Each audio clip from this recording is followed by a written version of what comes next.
سلام علیکم بینندگان عزیز، اگر شما میخواهید که ویدیوهای خنده‌دار را تماشا کنید پس به کانال بوبوی خالیقو عضو شوید.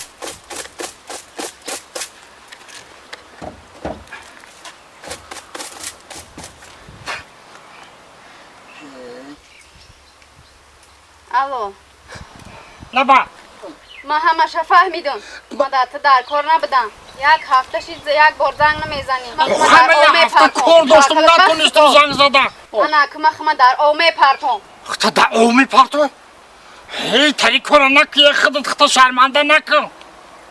عمری مرا پس نک با چی گندگی کننده تو. ای کش تلیفون هی بچه هی بینیم جارو باز خور میشن تیزتر میرم.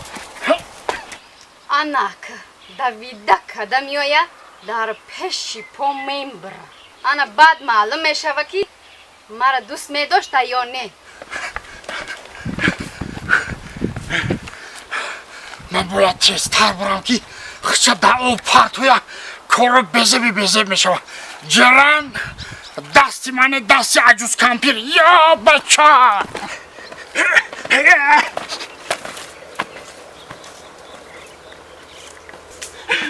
مخمه در اومه پرتم. برای کدام سبب آخی؟ برای که مرا باور نمیکنی مخمه در اومه پرتم. دختر خاله بخشش بیا بریم اجا بیا بریم. مرا تو دوست میداری.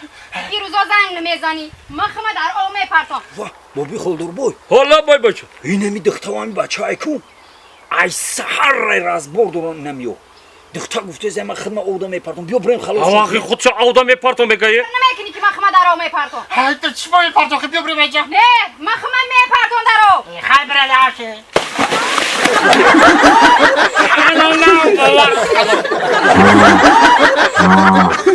نه